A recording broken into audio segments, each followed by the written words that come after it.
Hello, I'm Andy Tomalonis, Managing Editor at the New Bedford Light, and I want to welcome you all to tonight's program. I also want to thank you for taking the time to join us for what should be an enlightening session of the chat.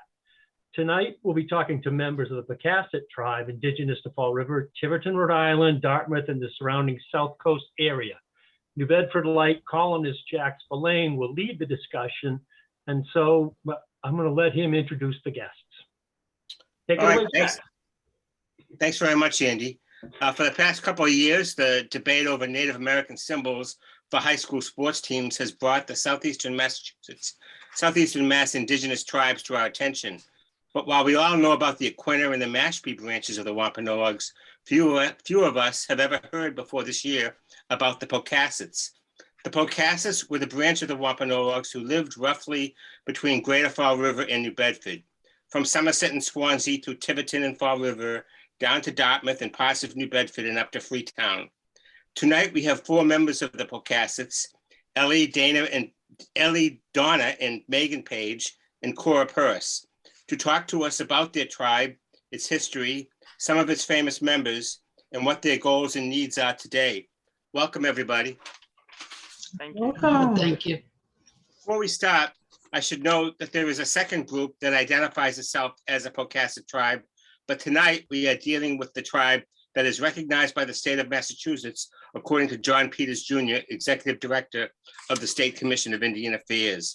So just get that out of the way quickly, and now we'll go on. So talk to me about the Pocassets. I've identified where they live, but who were they, and who were some of the notable people, and what was their relationship to Massasoit and the Pilgrims? That's a big question to start with. I'll go with that one. Yeah, just start off with a giant question. That's fine. We are the tribe better known by Weedamo, but her father was actually the sachem of the Pocasset tribe at the time of the contact period with the Pilgrims. He was with Massasoit and the group that came down to greet them. And we've been here ever since. Our land, as you stated, goes from almost the Taunton border through Fall River and Tiverton on the east side.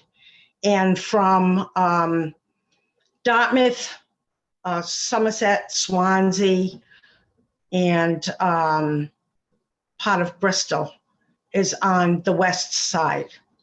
When Corbitant passed, he left his reign as sachem to his daughter, Weedamo.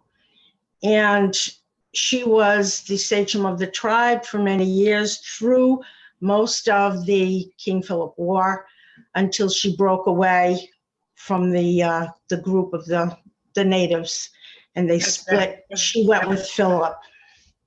She went with Philip. That's interesting, Ellie, that the Pocassets and the Wampanoag tribe in general had female sachems, female chiefs at this time. Tell me about that. How did that occur?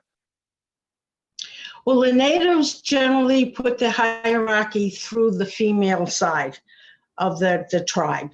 So the women in the tribe had a lot of power, not always as the sachem, but they always had power in the tribe. They were the ones that did a lot of ceremonies. They're the ones that really took care of the day-to-day workings of the tribes and the villages.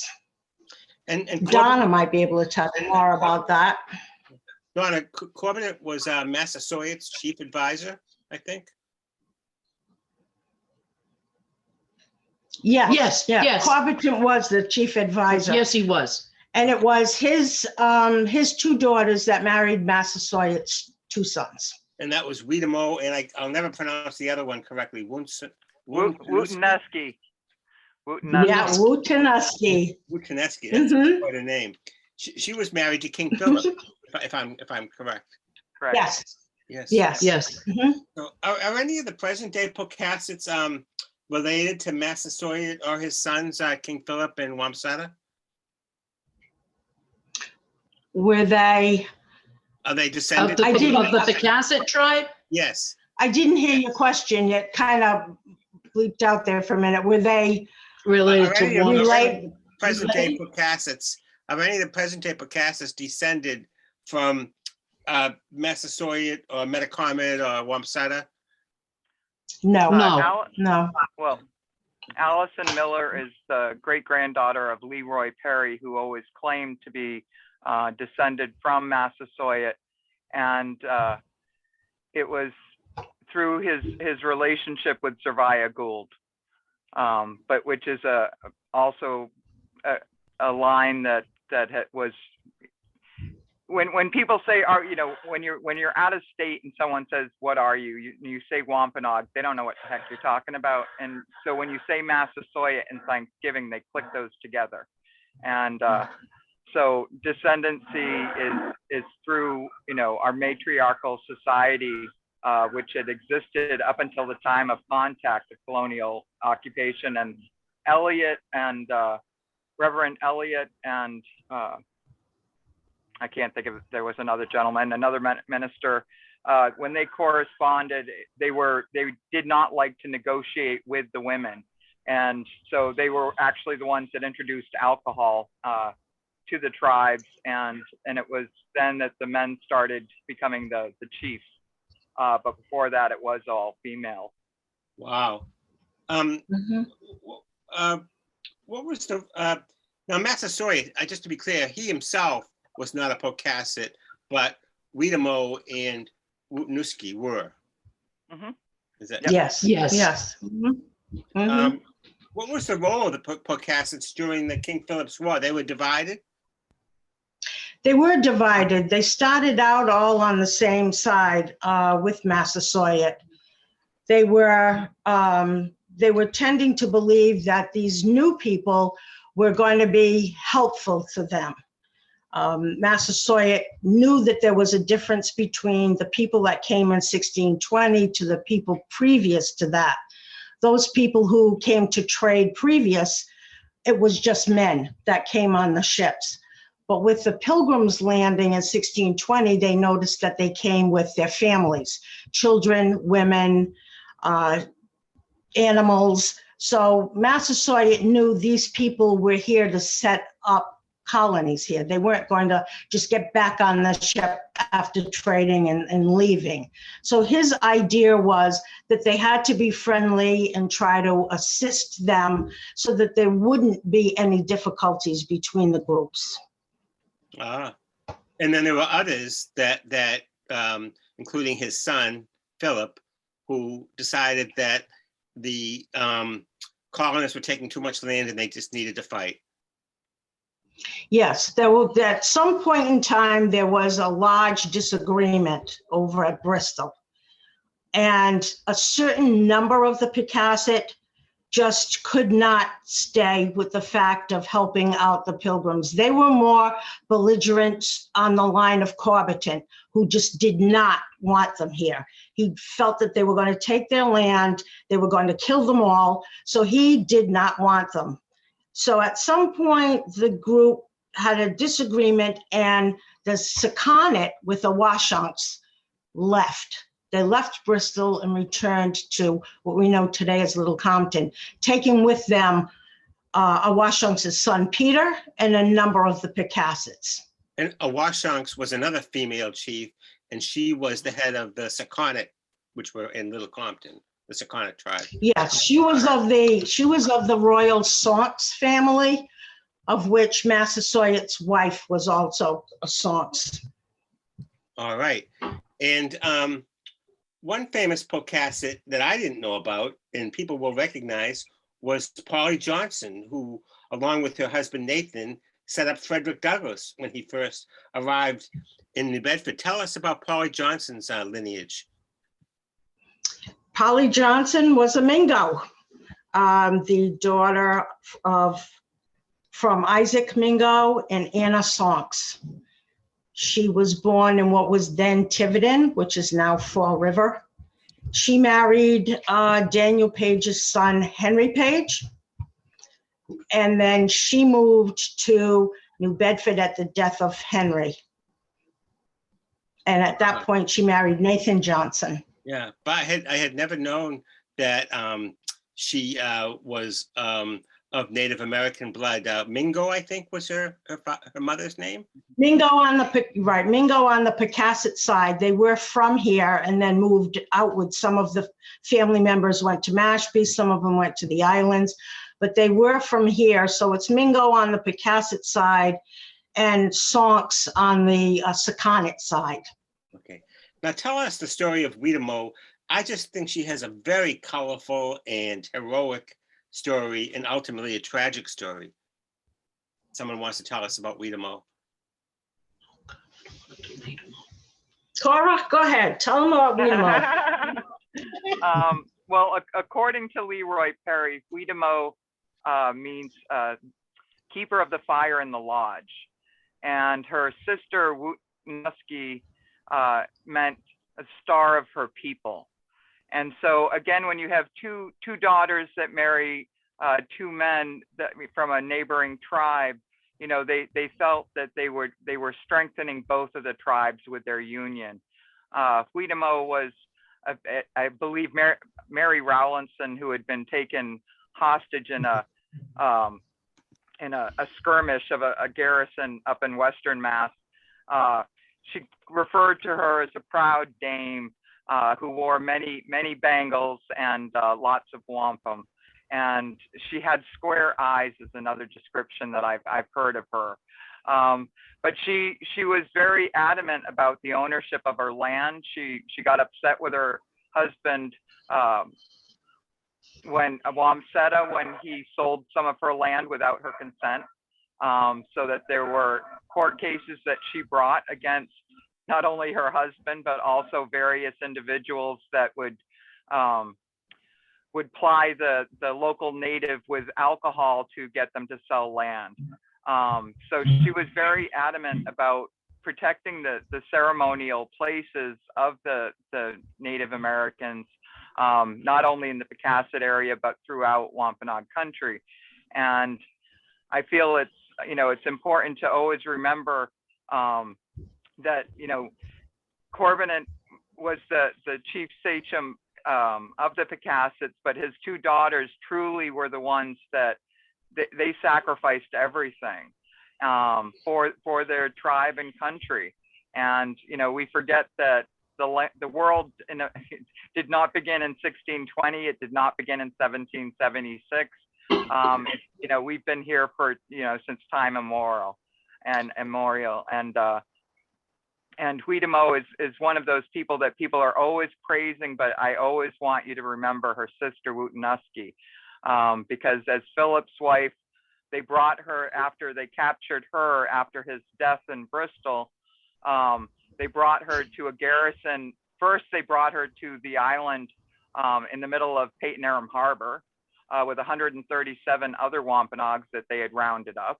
And when they realized that they had royalty with them, they sent Wootnuski and her son first to West Bridgewater to a garrison where they had to decide what to do with her, what would be the fate of the Wampanoags, nation or of the royalty.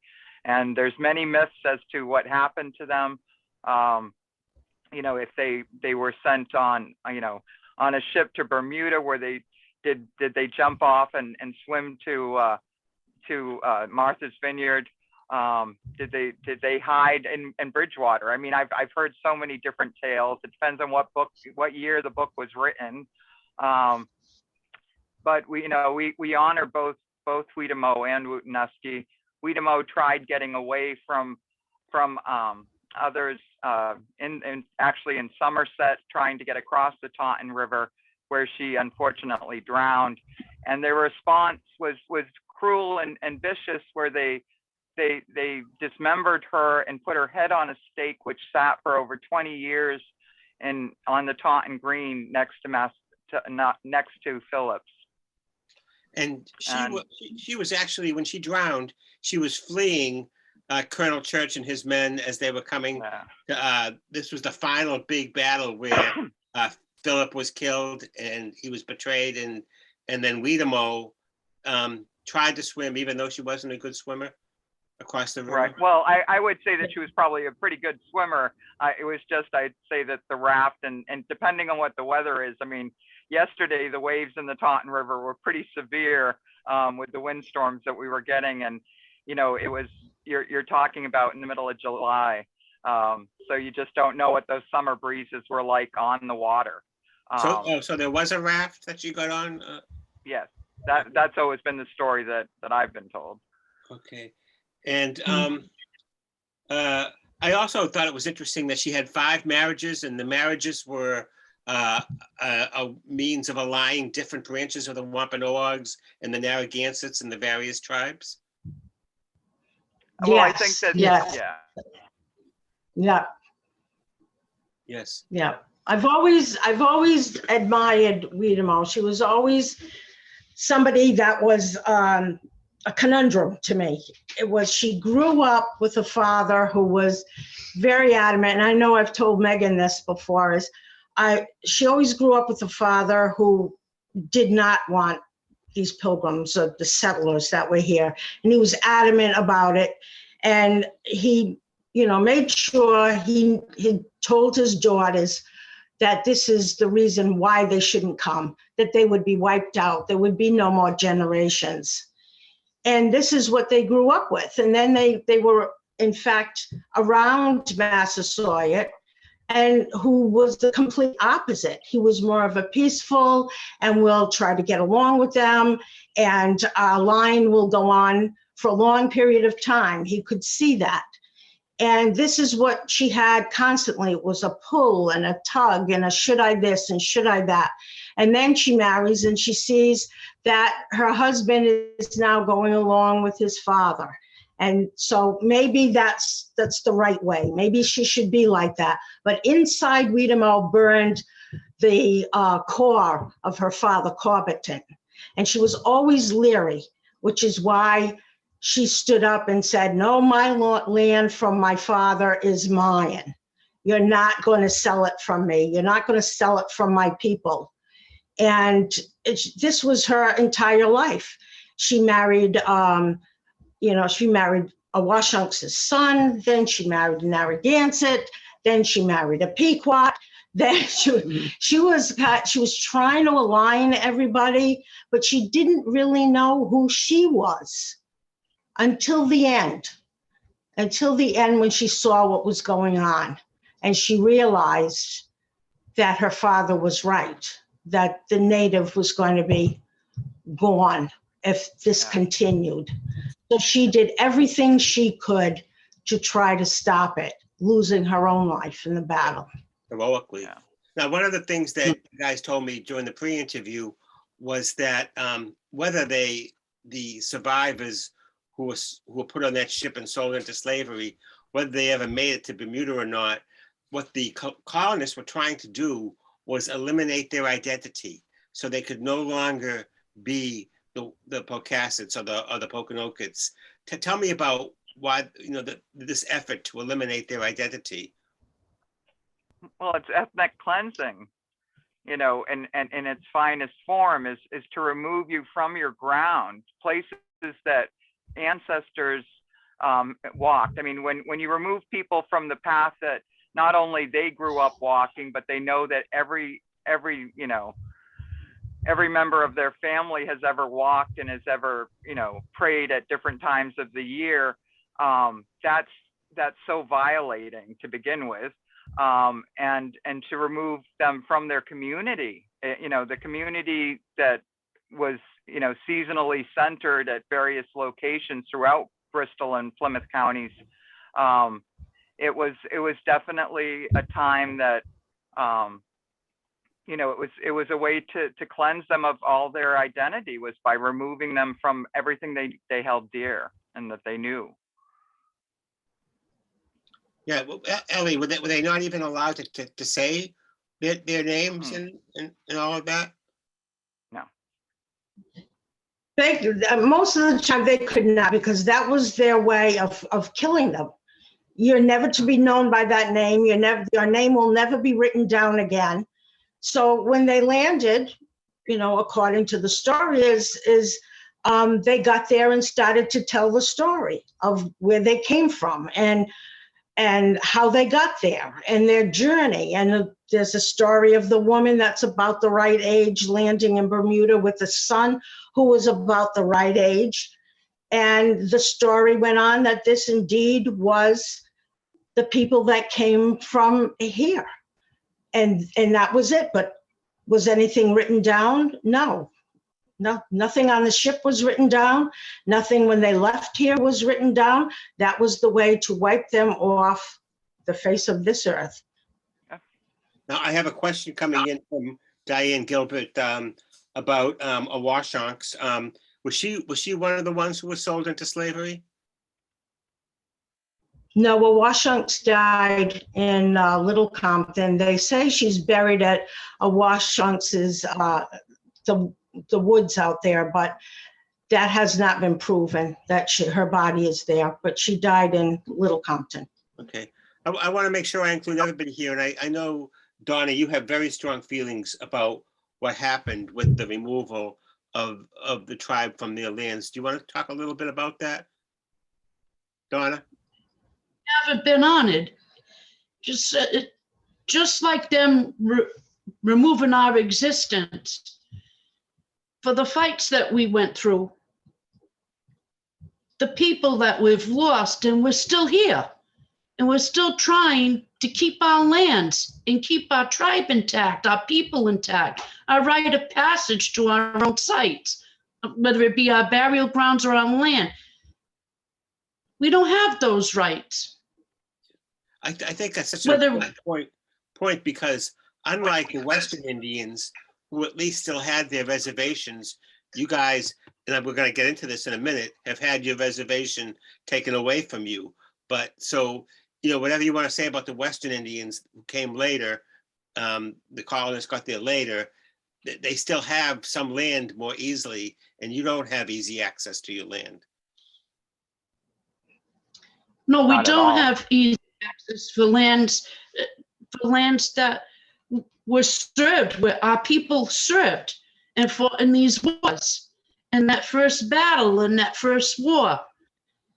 And they didn't honor that grant, the Ben Church deed. And that was, I'm going back in 1607, when those lands were supposed to be given back to the people that fought. I don't want to say black, No, what happened was the people in this reservation were the people who signed up with Benjamin Church to fight for the colony. Their numbers were dwindling almost to the point of extinction. At one point in time before the colonists came, the Pocasset was the largest group of natives in the Wampanoag Nation. To the point at the time of contact period, they had what you could muster only 200 male braves, soldiers. They sat down and listened to Benjamin Church, who promised them that they could avenge wrongs that were done to them by some of the other natives and other surrounding tribes. They could get land so that their family could live on there and remain for the rest of their days. And they made the choice, along with some of the Sakonnet and the Awashonks people, to fight for the colony at that time. They were given, as Church promised, a section of land in what was today Tiverton. At the encroachment of the colonists that were coming in, they requested through the general court in Massachusetts to switch that land for land on this side of the ponds, the Watuppa, to be closer to the Pocasset people that were living on this area. I want to hold you just there for a second, Ellie, because I want to get into this in a big way about what happened to your reservation lands and all. But before we go to that, I think a lot of people get confused between the terms Poconoket and Wampanoags. I wonder if someone can just tell us the distinction of, who the Pokanokets were and when the term Wampanoag came to be used. Well, Poconoket was the name of the nation at the time of Massasoit. And after the King Philip War, it was difficult to call yourself and identify as a Pokanoket. You were jailed, you were beheaded, you were sold into slavery. So the name Wampanoag had come up meaning the people of the first light. And from that time on, that's what the nation was known as, and not Pokanoket. Okay.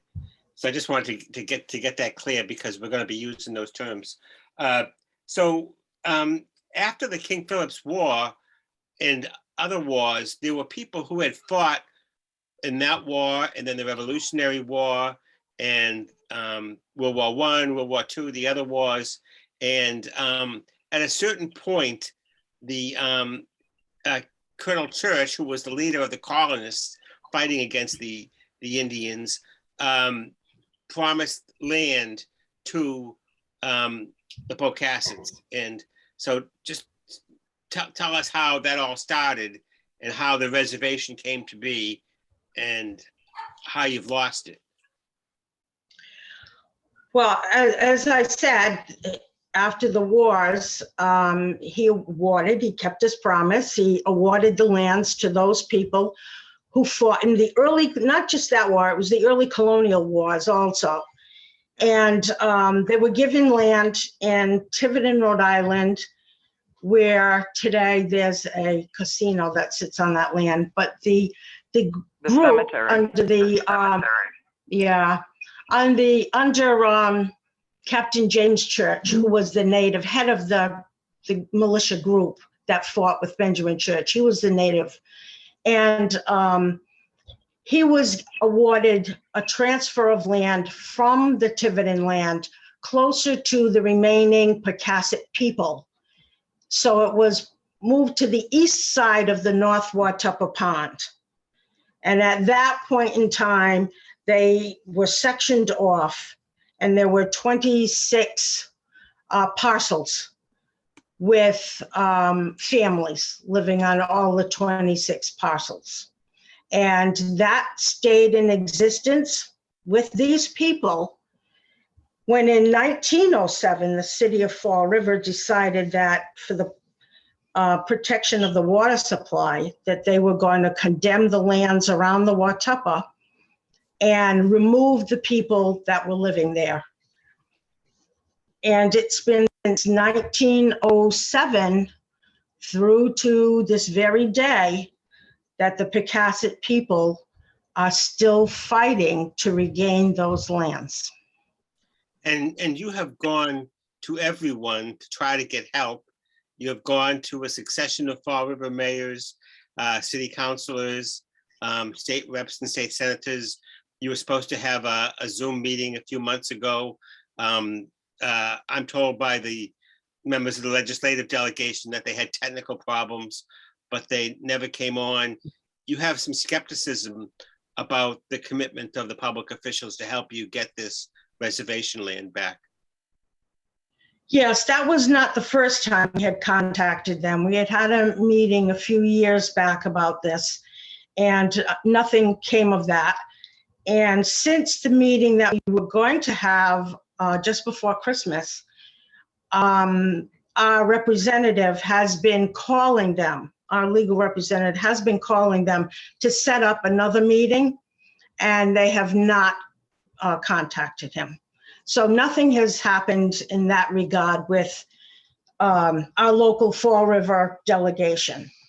We've, over the past 20 odd years that I know have, we've contacted the Commission of Indian Affairs and argued our point with commission meetings and individual meetings and meetings with tribal members and meetings with our legal team. And as of yesterday afternoon, which I spoke again about this, nothing has been done, nothing has been set up. We've also gone to the previous Attorney General in Massachusetts because her office holds the Benjamin Church deed. They're the ones that have to look out for the legalities of it. And all we were told at that time was that the deed is intact, the locus of the deed is intact, and in fact, the land that is preserved, the 96 acres that are there today, is for the benefit of those that fought with Benjamin Church in the colonial wars. To this day. And just a little bit of background. Benjamin Church was from Little Compton and the leader of the colonists, who actually was friendly with many Native Americans, but led the effort against them in the King Phillips War. And I just want to clarify that I talked to the city of Fall River, and they took the position that that land near North Watuppa is the watershed for the drinking water, and that it was conveyed to the city, and that it is the city's land. There are 2 other parcels, and that you have some rights to it, but that it is not your land. So that's their story. Well, it's not their ancestors that are buried there. And that is where the community of the Pocasset people was held for over 200 years. And for the last 100, there's been at least 3 or 4 generations of Pocassets that have still fought for its return. The fact that all of the women that are on this panel this evening, if we go down to the burial ground, we have a notification from the city of Fall River saying that we must show our tribal IDs to be there. We Now, get ID'd. And have to ask for to enter. Now, You know, it used to be that you were able to go onto the land, and then at a certain point, they began changing out the lock and saying you have to call them before you go on the land, and then they'll put the other lock in it, and then you can go on, and then after you leave, they'll put the lock that nobody can get into back there. What's that about? That is correct. it was change of staff. Yeah. The prior water department director used to allow Pocasset meetings to take place at what's now called the headquarters of the Watuppa Reservation. I mean, it's so insulting. There are so many fancy homes being built all around Blossom Road and Indiantown Road that have chlorine pools in them. So do not tell me that our going down to pray on ancestral grounds where there are, there's so many graves throughout the Watuppa Reservation. The bioreserve is one of the most crown jewels of the city, and yet we're just like a small footnote in everybody's comments. It's insulting. It's disheartening. I've read archaeological reports that they go to the wrong tribes to ask for history when we're right there. The Page family has never left. There's been a branch somewhere. There's other roots that, the roots have always stayed in Fall River. There might be branches all across this globe for not just the Page family, but for many other Pocasset families. And yet we are treated still as second-class citizens. The fact that, anybody from the Green Futures is an amazing group that protects and tries to educate everyone about the resources within the bioreserve. They can go down to our burial grounds. Nobody's asking them for their ID. Whereas when we park, we park, on Blossom Road, and we're asked for IDs. The power lines go through an ancient burial ground when it was desecrated a few years ago by the power lines. We weren't even contacted. They didn't even drop a dime, but did they drop a dime to the water department? Oh, yes, they did. It just seems outrageous that all this is happening in Massachusetts, which is supposedly one of the most progressive states in the nation. And this is the way we're treating a state recognized tribe. I should say at this point that a 2018 letter from the Aquinnah tribe was conveyed to me, in which the Aquinnah have argued that all the Wampanoag tribes should have access to the if I understood the letter correctly, should have access to the Freetown State Forest reservation lands because the bloodlines and the tribes are all mixed up, and people have membership in multiple tribes, and so that, and they say that there is a letter from former Governor Dukakis that promises two of the tribes, one of them being one. I couldn't figure out who the other one was. May have been the Mashpee, that they are the only ones that have access. Do you guys know anything about that? Yeah. Oh, the yes, land- I only the knowledge about that. Oh, yes. The land in Freetown was given for the taking of the 101 acres of the Benjamin Church deeded land that in the deed says must be kept for these people forever, was taken. So they decided to give the old CC camp to the Pocasset Tribe. You can look up the 1938 legislation that was passed by the General Court giving the land to the Pocasset Tribe. They were told that they could build houses and a Museums. business on it and some meeting houses and things like that. And then they came back and said, but you're not getting any money to build this. This was 1938. No one had any money to build houses.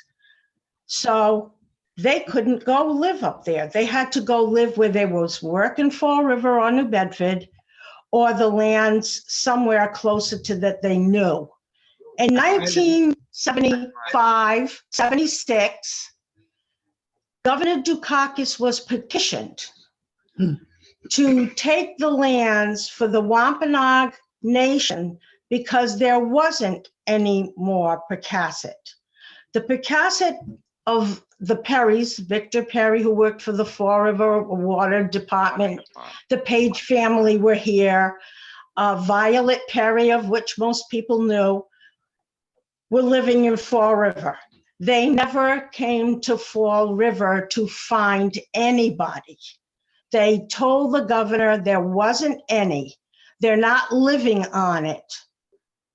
So the governor took the land, his executive declaration, and gave it to the Wampanoag Nation. They didn't take it specifically from the Pocasset, but they decided that it was for the benefit of the Wampanoag Nation to get grants on, it specifically says this in the Dukakis executive order, to get grants on to benefit the Wampanoag people. And we haven't seen a dime.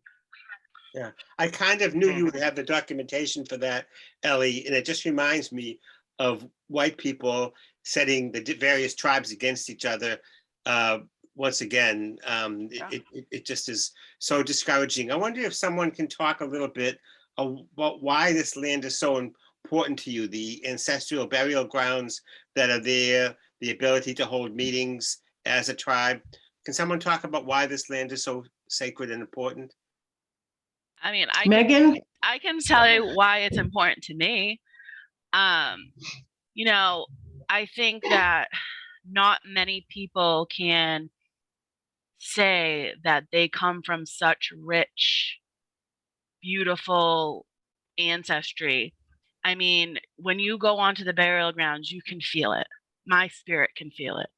I know that my ancestors are there and watching down on me and are looking down upon me to protect the land. And in the reservation that was given to us by the deed, this land was given to us because we fought against our own people to survive. We had to survive. And so we, families were rewarded this land. And I feel like it's our duty to protect it. It's a beautiful, beautiful, beautiful land. And, it's important for us to gather there and have meetings and gather as a group and practice our culture. And, I think it's important too to spread awareness that we're still there. I think when people think of Wampanoag, they might just think of, Mashpee or Quina and the federally recognized tribes. And I think it's important to create awareness that, there are state tribes around that have lands and that have ties to the contact period to this land. And it's a beautiful thing. And I don't know how to explain it, but it's something in me that keeps me there, that I want to go there. I'm so glad you brought that up, Megan, about your people fight the Indian nations fighting within each other, because some of them thought we can't survive this onslaught of all these white people coming. We have to work with them. And others said, no, there's no working with them. And again, Benjamin Church, who was sensitive to the Indians, even though he was fighting against them, promised the Indians that helped the colonists that he would give them this land. Is such an important point. I wonder if I stay with you, Megan. I didn't mean to ignore you earlier. Oh, no. You're the young person on this panel. Why? Not that young.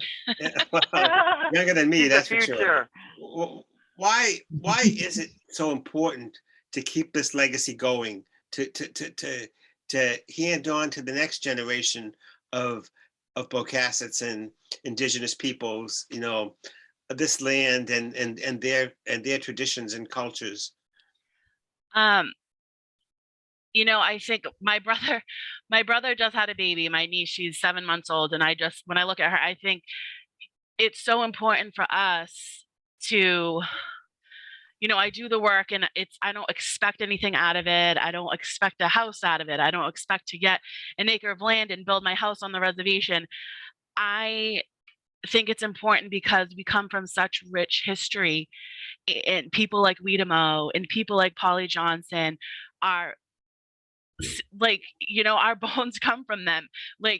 It's just such an amazing legacy that I don't know how I could not continue it. I don't think, I think that for anyone that, I just think that it's so important to pass it on. I know that it was important to my grandfather, it's important to my dad, and I think that's, has been instilled in me in my upbringing. So I think that's something I'll instill into my children, that you have to recognize your ancestors and what they fought for you and everything that they have been through, everything they fought for, everything that was taken from them, everything that was stripped from them. And you can't forget that. You can't forget it. Absolutely. And Donna, do you want to speak to the importance of these traditions and why they're important to you? The important traditions is we honored and we fought through generations and through different wars. And you got a deed with these people attached that walk their lands. You're taking our sacred path and stopping us from going on our journey for past, present, and future of the history of our native peoples. We just want them to honor what was promised to the people before us and the ones that follow after us. We should have the same rights, where we could drink the same water, where we should have electricity, where we can go to our burial grounds and walk on our lands and have running water. All our rights were taken away from us. Nothing was honored, but we honor those that did the fighting and did what they had to do. So honor that deed, honor the people, because we are walking in their footsteps. We don't own the land owns us, the native people and the people attached and the descendants to those people. Well said. Ellie, do you want to talk a little bit about... I'd like to just say one thing.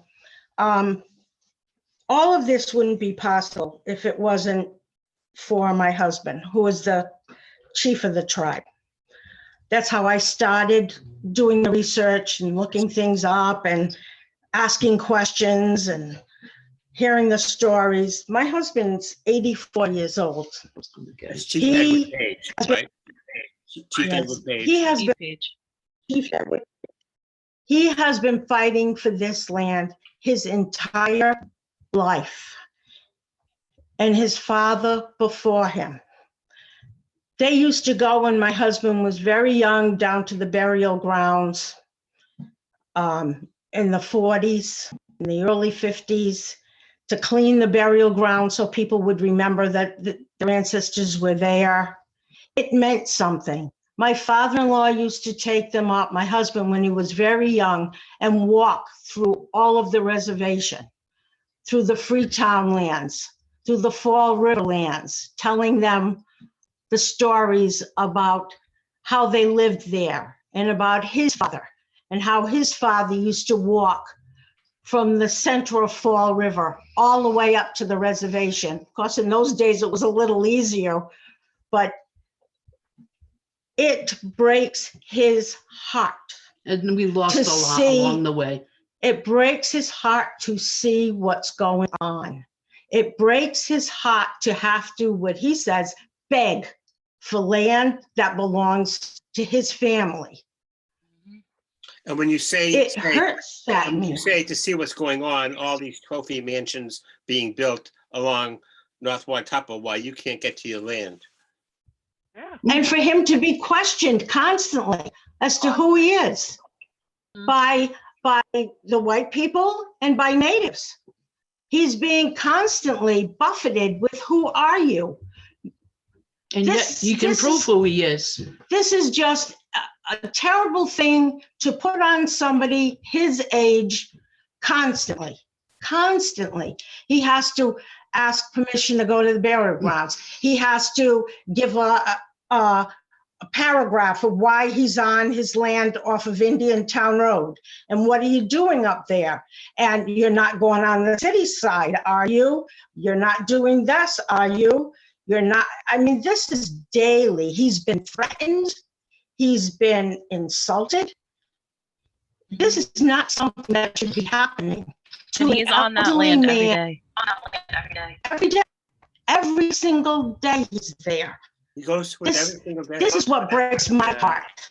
Wow. It's a lifetime of So devotion. how are they honoring that? How are they honoring that? How can, he's lost his family all along the way, still struggling to fight for what he believes in. Me, when I was a little girl, my father brought us up to the reservation all the time on weekends, and we'd go for walks or we'd go for drives. He can't move around now in his land. You're going to tell a man that's 84 years old he can't have running water, he can't have electricity, oh, just stay there with an outhouse, and you need to have a key to enter your burial grounds? How are we going to clean our burial grounds and walk down there with tools down to the I hill know. and up the mountain? So they won't let you have electricity. They won't let you have running water. And yet all this building of new homes is going on in the same area. Correct. Basically, it's Right, their lack of, I don't know if it's willingness or if it's the legalities of it, which I won't really get into, but for them to give the Pocasset Tribe of Mass and Rhode Island self-determination on that acreage. It just Yeah. has been If a they wanted to constant do- battle for 30 years. If they wanted to do it, they could do it. There's no legal problem that can't be solved. Ellie, you mentioned to me that you felt that they were just trying to wait to see what the elders would die out and the next generation wouldn't be concerned about it. That's I mean, exactly how it It's, feels. it's That's what it always definitely, is. I mean, yeah, it's just, I mean, and you can see there, you're right. There is no reason why they can't do that. We have an order from the previous Attorney General, and she had mentioned putting Is that- someone in charge. Is that Martha Coakley? That's not Coakley, yes. She had a person in her office that was in charge of quote unquote dealing with us. And his comments to us was, we could go on there and enjoy it, but we can't cut anything, and we can't make a mess, and we can't be there too long, and we can't this, and we can't that. And that's the way it's been. They won't talk to us. They just won't talk to us any longer. Okay, I've got a few more questions coming in, but I'm gonna go fast because we got 10 minutes left. Ellie and Cora, it seems to me like you guys have just spent a huge amount of time doing research into the records and the birth records, the marriage records, all the records. You have got the documentation to prove who you are, do you not? Yep. Yes. Yes. I've been doing this for 25 years. Well, I've got the records. And given that you are the tribe that lived in Dartmouth, we have this Dartmouth controversy going on over the symbol. You said you would like to be involved as they commit to their education efforts for the Wampanoags, but you were told that they were going to do that through others and that you could not be involved. Megan, do you know something about that? I don't know. I know that I kind of through like email and like kind of nothing confirmed that I can think of off the top of my head, but through some email chains that they were reaching out to, I want to say the Equina for direction. But as far as I know, I had COVID last month, so things have been a little hairy for me. But as far as I know, no one's reached out to the chief or Ellie or any other members of the tribe, and not to myself about it. So there has been zero effort by either the Dartmouth Select Board or the Dartmouth School Committee to reach out to anybody from the Pocasset Tribe about education in either the schools or in the town. As far as I know, yes. Right. The only thing I've heard is through the internet, and I've heard bits and pieces of how they were going to get the Native people who went through the school system in Dartmouth and stuff to see what they could come up with. The Andrews family and their Yes. supporters. Okay. Yeah. And just for those who might forget, the Andrews family are members of the Equina tribe. I don't know where the bloodlines go and whether there's any overlap, but that's my understanding. One thing that I think is on people's minds, we have a question, and I asked this the other day. Would you like to be federally recognized? I know that getting the land, the reservation land, is your first priority, but would you like to be federally recognized? I mean, No, that's not in our, it's a big step to take, and we don't have the resources to do that at this time. We've tried in the past. We are listed at the BIA in Washington. We do have a number, but with all of our efforts to try to control and secure the land in Fall River, that's kind of been on a back burner. You need a lot of support in that, and you need a lot of financial assets to do that also. Absolutely. Well, I hope that maybe someone watching this or reading about the call I'm going to write about it will step up and try to help you.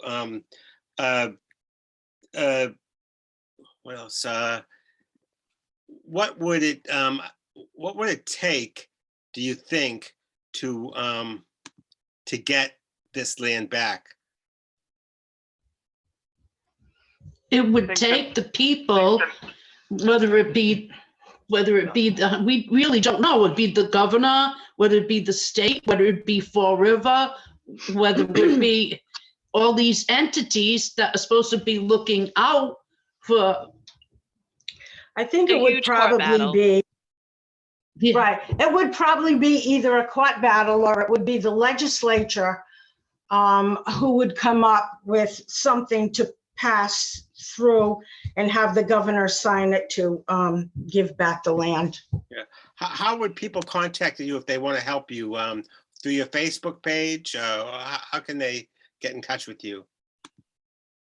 Through the Facebook page, or they can contact myself or the chief, or generally through the tribe to e-page, one word, 48 at verizon.net. And that can get in touch with anybody on the tribe through that. And I guess I'll just put this question out. Are there any topics about this issue that we didn't touch upon tonight that you think are important that people really ought to know about? I understand it's been a long haul for you. You and your ancestors have been working very hard on it. I would like to point out that you are the one tribe I have talked to since I've been in southeastern Massachusetts that does not care about a casino. Your whole thing is that you want to honor the land and preserve the land. And I find that so in keeping with what I understand of Native American culture, if someone wants to talk about that. Well, I think that the true stewards of the area are the people that have always walked it, which are the Pocassets. And, you know, when the other land was given to us in exchange in 1938, we got to remember we had the 38 hurricane, and then we had, you know, World War I, World War II. There were a lot of distractions as to why the land wasn't used, you know, and you know, to recreate the community. But the original land of the Ben Church deed was where the community was and it still is. And in our chief's lifetime, I really would love to see the land returned so that, you know, all of our children and grandchildren and nieces and nephews, so they don't have to spend so much infighting time of going, oh my gosh, somebody's coming to put a casino in my back door. You know, economic growth really needs to start with what our communities need. And, you know, we need clean water, we need clean air, we need clean land. One of our resting places was where Brayton Point was for years, giving everybody asthma. They might have been, you know, getting their electric use from the coal plants, but it destroyed an area that had been the resting place for the Pocasset people for thousands of years. And we used to sit there and watch the waterfall of the Quikashan fall 137 feet and cast shadows that could be seen for miles around. And people forget that because we got the Braga Bridge now is over the Quikashan River. It's hidden beneath so many culverts. It barely sees the sun and the moon. And the Pocasset people are still here, and they deserve the same dignity that the federally recognized tribes do. They need to be given the chance to own their land and to be the true stewards. You know, I talked earlier about the bioreserve and green futures, but the truest stewards of the land are the Pocassets. And I am so honored and always grateful for the path that the Page family has walked in Fall River, in Westport and Dartmouth and Somerset and Swansea throughout millennium, because they have stood their ground. And one of the areas that we used to cross was Peace Haven, and it's now been paved, just like Joni Mitchell said, paved paradise, put up a parking lot for, you know, Coparts Auto. And yet that was one of the greatest places on the river that was important to the Pocasset people. And we're still here, we're still fighting, and it would be really nice not to be fighting for our land and just to have it returned now. And if anybody wants, Go. Jack, we've got an exhibit down at the Heritage State Park Visitor Center, and it'll be there through May. And hopefully, Jim Lopes just sent me a chat message that says it's going to be there through July 15th. July 15th. Popular demand. yeah, there I went there the other day. And it's a wonderful exhibit. You'll really enjoy it. It has all kinds of information. I just want to mention one more thing before we wrapped up. One of the touching stories to me about the quality of your tribe is that the renewed effort that began to get this land began when the former chief's, the chief's brother, his grandchild was seriously ill, and his daughter was looking for a place where she could live affordably.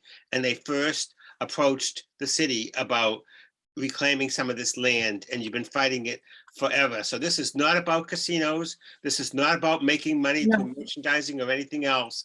This is really about a tribe that wants to honor their ancient ways, and anybody that would like to help them, I think that would just be great. Thank you so much for having us. Thank you. Thank you so much for doing it. I'm honored to be able to be on this program with all of you. Megan, Donna, Ellie, Cora, Sophia. Thank you. Thank you. Thank you.